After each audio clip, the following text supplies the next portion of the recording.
Welcome to another week of critical analyzing of issues in public relations. Today, we are burdened, and what is happening in the other climate, particularly in the Europe, is giving us concern, and that gets us to the topic: Russia-Ukraine war issues. Any public relations solution? And I have here assembled men of timber and caliber in communication. And let me first of all introduce the legend, a living legend, a public analyst, and a veteran broadcaster, stroke journalist, in person of Eddie Aino. You're welcome, sir.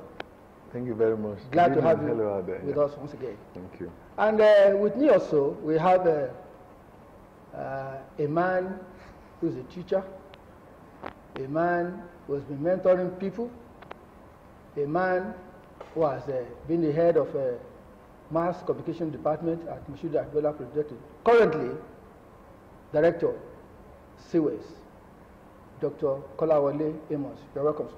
Thanks very much for having me. It's a pleasure. And of course, I'm your uncle, Aki Okudero. Today, we are looking at the issue of frosty relationship between Ukraine and Russia. When we look back, we cannot but say that peace is what we desire in the world. And when it starts in a particular climate, God knows where it can extend to. Ediano, yeah. How is it justified, what we are observing currently between Russia and Ukraine? Is it justified? Well, it depends on who is looking at it, who is looking at the rationale behind it, whether it's right or not. Well, to us, in the whole world, we are not likely to, like what they're doing there, because it's trending, towards Third World War. And after the Second World War, the United Nations was birthed after the League of Nations to ensure that peace reigns. And even the world powers, especially the five permanent members of the representative of the UN Security Council, they are nuclear weapon owners or producers. And although they are 9 in number, if you add North Korea, and you add the 3 threshold states, that's Pakistan, India, and Israel. Those are threshold states who have nuclear weapons. What the efforts of the United Nations has been denuclearization. We don't need it because what had taken us to this extent, of not having the Third World War is because of mutually assured destruction. I mean, I have it, you have it. So if you come out with your nuclear weapon, I can come out with my own nuclear weapon. Nobody is safe. Nobody is safe. Even our own nationals and all that. So that is what has kept them all up to this point. But I'm not too optimistic that something bigger is not going to come out of it. If you look at the scenarios, that we are witnessing of recent, and your question is it right? Yes, from the point of view of Russia, it's right. Because if you look at why? Yeah, I mean, in 2014, it went to annex Crimea, and it's even looking at annexing Donbas now, and even the 2 areas, Donetsk and Luhansk, that is within Ukraine. It wants to protect them there, and that's what we call geopolitics. So for Russia, it's okay, because all along, he had even come out to say what happened when the Iron Curtain, came down. If he were, I mean, he wouldn't have done it because he thought it was a big mistake that Gorbachev and all the rest of them in Russia did at that point in time to say, okay, glasnost and perestroika, openness and what have you. I mean, and Warsaw Pact countries broke into pieces, Poland, Bulgaria, and all the rest of them. And so he said, he felt very bad that at a point in time he was even driving, he was a taxi driver all around, that if he were, he wouldn't have done it. So now it's an opportunity for him to say, okay, yes, I mean, NATO is intact, And in fact, NATO has even annexed and taken some members of Warsaw Pact countries, Poland and all the rest of them. And so this feels no. I mean, I will not allow NATO to now come to take problem to my area, and that's why he's fighting. But for NATO, America and all the rest of them, they want to expand, and he believes it shouldn't be so, because the Monroe Doctrine, he says you cannot, my own sphere of influence, my own area, you cannot come and launch, you cannot come and cite, or launch war there, or come and dominate that area. And if you look at the Cuban Missile Crisis in 1962, I'm trying to give the basis, for it. If you look at the Cuban Missile Crisis in 1962, when after putting missiles, in Turkey and Italy, that's the Western world, and Russia, to retaliate, went to Cuba, to install missiles, and America is saying no, come and remove it, or we fight. Well, I think it was Robert Kennedy that advised his brother J.F. Kennedy to say, okay, don't fight, because if you are fighting in this area, they are coming to fight in this area, and America is 90 miles to Cuba. Let's settle. Let's make sure that we settle. And after settlement, Russia removed it. But now that's what they are now trying to encourage, expansion into the east, and that's the problem. So when you look at the signed pact that gained sovereignty for Ukraine, should a nation be attacking another? Well, I think Saidi has really given us a good historical background to the problem.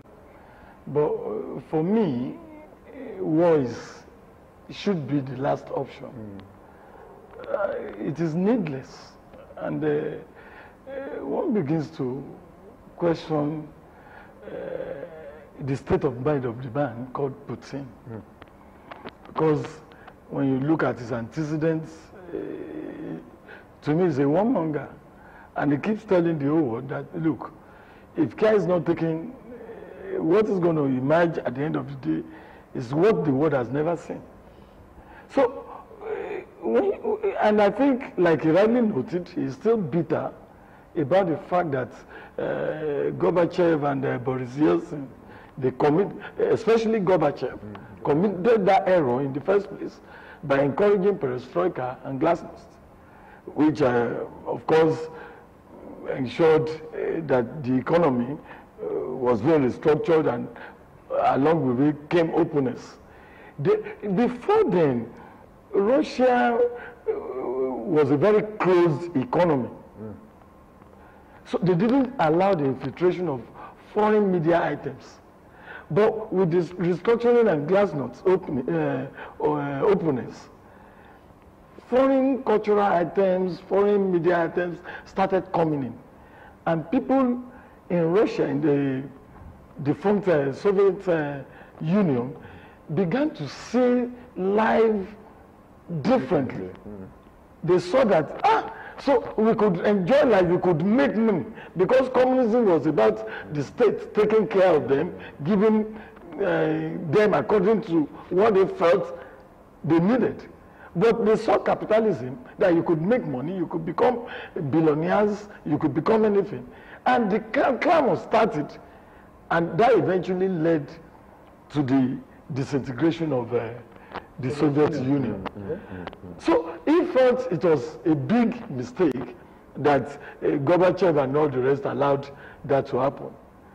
And whatever case people might want to push to justify this war, I think it is not justifiable as far as I'm concerned. Yeah, I agree with you, because when we want peace, we must allow certain things to be sustained. Besides exchanging guns, exchanging rockets, and all that, that affects humanity. This is humanity we are talking about. So if you look at the world generally, with this global sentiment that has come in, you see that no man is on an island unto himself. And with the globalization, we have seen that cultures are imbibed, social life of different nature are imbibed in another nation, and it gives freedom. So will you say that the freedom that Ukraine has got should be threatened because one wants to be a world power? Well, you are giving it normative justification of what ought to be peace all over the world. In fact, recently there was this peace thing by the Rotary International. You know, is it the truth? You know, will it bring goodwill and all that? War will not bring any of those. You know, but like my brother rightly said, you have to look at the antecedents, you know, of Putin. In fact, he has so held those in Russia in such a grip, you know, that in fact until 2036, he won't leave office. He has done that with the Duma. Not only that, you see how he got power back, you know, from when he became prime minister and all that. Then he got power again, and the guy doesn't want opposition. Not even. In fact, as at the moment we're talking, most people in Russia do not even know the extent of damage it's doing in Ukraine, because the newspapers will not carry it, the television will not carry it, radio will not. I was coming to that. Yeah, you know, so we are not hearing news. Exactly. So he's such a strong man, and he forgets, just like my brother said, he forgets the fact that yes, he's very strong. He has nuclear, you know, power. He has nuclear, but others have too. Like the secretary, you know, of NATO told him, yes, ours is a nuclear alliance too. So take it easy and all that. But the way he's going, he doesn't believe in peace at all. He doesn't believe in diplomacy, although he has allowed some corridors and all that. But the man I know, the man that Putin I know, is a warmonger, and I'm sure he's going to drive NATO, you know, to the extent that because already, even take Germany for instance, for 80 years after the Second World War, they decided it's going to be economic prosperity. They don't want to engage in war again. Even manufacturing, even all our arms and all that, will keep them there. But now it has gotten to the extent that after Angela Merkel left office, the man who is there now, Schulz, you know, is saying, yes, we now want our aircraft to fly, we want our navy to move, you know, on the seas, and we want our soldiers, when we empower them, you know, to go. So they now want some measure of action. And unfortunately or unfortunately, 78% of the population have supported them, you know, to say, okay, Germany must be there again. Germany must be ahead. And they are supporting them with about 1,000 anti-tank, you know, missiles and all that. So it's sad. Yes, in terms of, you know, sovereignty, in terms of democracy and all that, Ukraine should be allowed, you know, to stay. But with this man, and fearing, and that's his own side of it, fearing that if Ukraine joins NATO with Poland and all the rest of them that are in there already, in Lithuania and all the rest of them, that he will become powerless, and one day, and he knows how NATO is strong, how strong NATO is.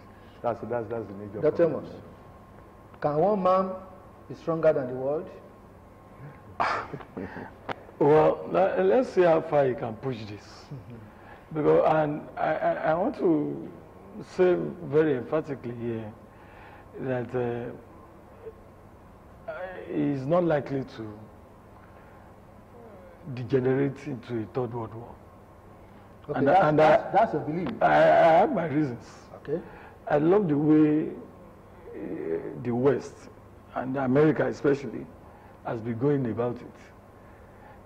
You know, Zelensky was actually pushing for a no-fly zone, and they are quite aware that when that happens, NATO will be forced to come in to ensure the no-fly zone order arrangement. So, and of course, some of the assistance has been asking for, they are saying no. This, if done, is going to be accelerated. Because they don't want to be tagged. So, now they're dealing with him economically.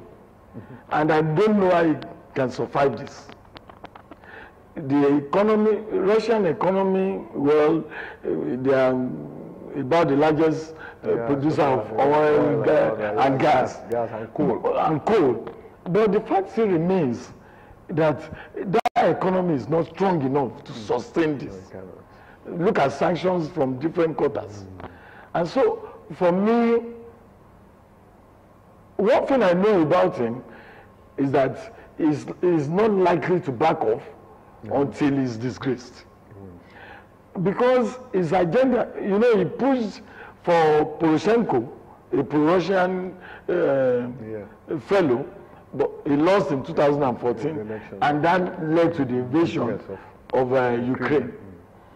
Now we have Zelensky, who is also not pro-Russia. It's like it's pro-West. Pro-West.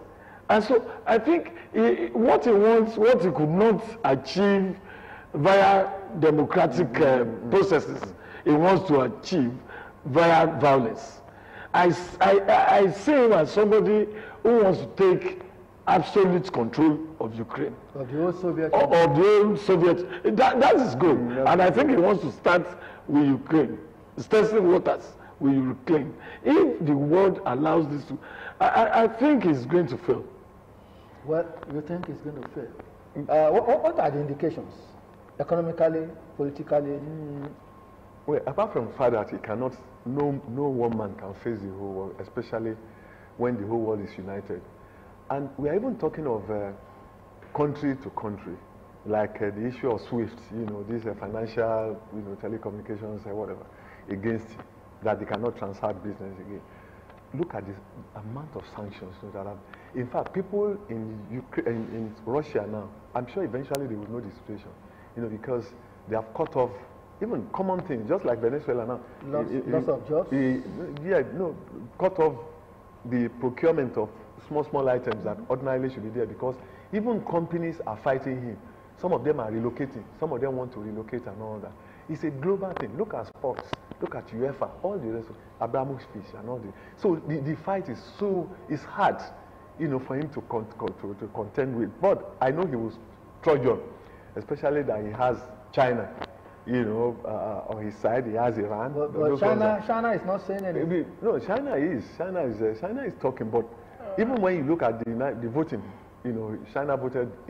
China abstained. Iran abstained. India abstained and all that because of, you know, the old relationship and all that. But there is no way he can withstand the whole world. It's too massive for him to do.